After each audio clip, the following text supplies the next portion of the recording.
こんにちは、クラフティルルです。今日は楽天で購入したラベルレスのお水に合わせてワイヤーと革を使ったクロスボディバッグを作っていきます。最近スーパーで重いお水を買って運ぶのが少し大変になってきたので、今回初めて楽天でまとめて注文してみました。ラベルレスタイプで見た目もすっきりしていて、箱でまとめて届くので便利です。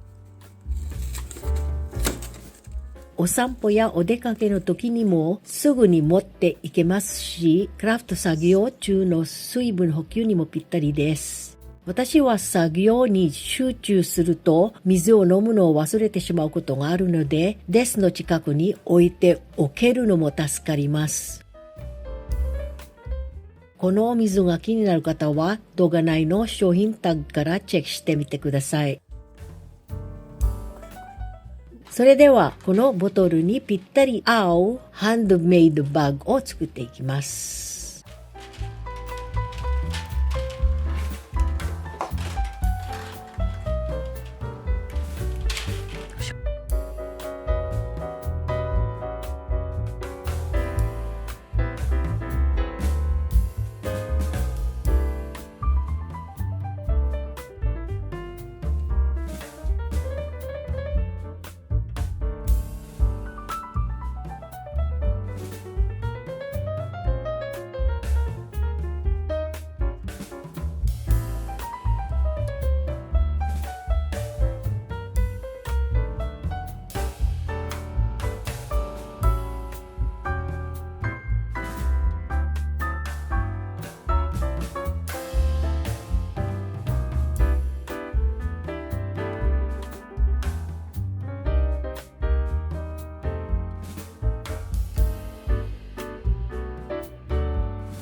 できました。